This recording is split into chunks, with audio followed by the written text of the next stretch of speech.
মধ্যপ্রাচ্যে ইরানকে ঘিরে চলমান যুদ্ধ প্রতিটি মুহূর্তে নতুন করে উত্তেজনা বাড়াচ্ছে। সাম্প্রতিক হামলা পাল্টা হামলায় পুরো অঞ্চল আবারও রণক্ষেত্রে পরিণত হয়েছে। শুক্রবার রাতে ইরানের গুরুত্বপূর্ণ তেল রপ্তানি কেন্দ্র খার্ক দ্বীপে বড় ধরনের বিমান হামলার ঘটনা ঘটে। আন্তর্জাতিক বিভিন্ন সূত্র বলছে এটি মধ্যপ্রাচ্যের সাম্প্রতিক সময়ের অন্যতম বড় বোমা হামলা হিসেবে বিবেচিত হচ্ছে। এই হামলার পরে দ্রুত পাল্টা জবাব দিতে মাঠে নামে ইরানের ইসলামী বিপ্লবী গার্ড বাহিনী আইআরজিসি। তেহরান থেকে ছোড়ার ড্রোন ও ক্ষেপণাস্ত্রের একের পর এক আঘাতে তেল আবিব সহ ইসরায়েলের বিভিন্ন শহরে সতর্কতা জারি করা হয়। ইসরায়েলি প্রতিরক্ষা বাহিনী দাবি করেছে তাদের আকাশ প্রতিরক্ষা ব্যবস্থা বেশ কিছু হামলা প্রতিহত করেছে, তবে বিভিন্ন এলাকায় বিস্ফোরণের শব্দ শোনা গেছে এবং কিছু স্থাপনায় ক্ষয়ক্ষতির খবর পাওয়া গেছে। সামরিক বিশ্লেষকদের মতে ইরানের ড্রোন ও ক্ষেপণাস্ত্র হামলার ধারাবাহিকতা ইসরায়েলি প্রতিরক্ষা ব্যবস্থার উপর বাড়তি চাপ সৃষ্টি করছে। এই ধরনের আন্তর্জাতিক গুরুত্বপূর্ণ আপডেট সবার আগে জানতে চাইলে এখনই আমাদের চ্যানেলটি সাবস্ক্রাইব করুন। ভিডিওটি ভালো লাগলে একটি লাইক দিন এবং আপনার মতামত কমেন্ট করে জানান। সংঘাত শুধু ইসরায়েলের মধ্যেই সীমাবদ্ধ থাকেনি। ইরানের পক্ষ থেকে মধ্যপ্রাচ্যের বিভিন্ন স্থাপনায়ও হামলার খবর পাওয়া গেছে।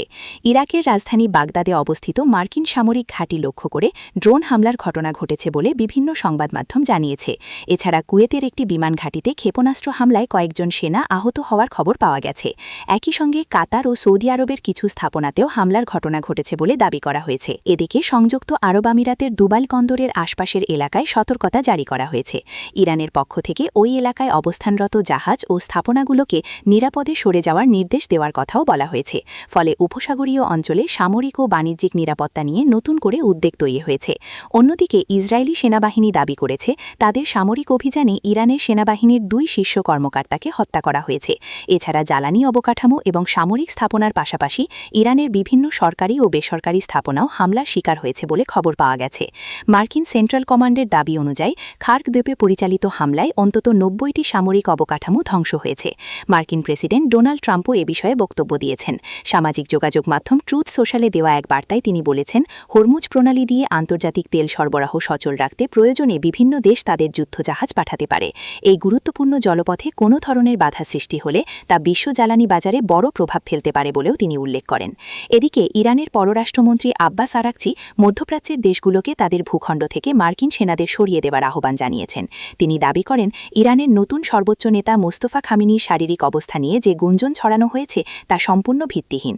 তার মতে মোস্তফা খামেনি স্বাভাবিকভাবেই দায়িত্ব পালন করছেন এবং দেশের প্রশাসনিক কার্যক্রম পরিচালনা করছেন।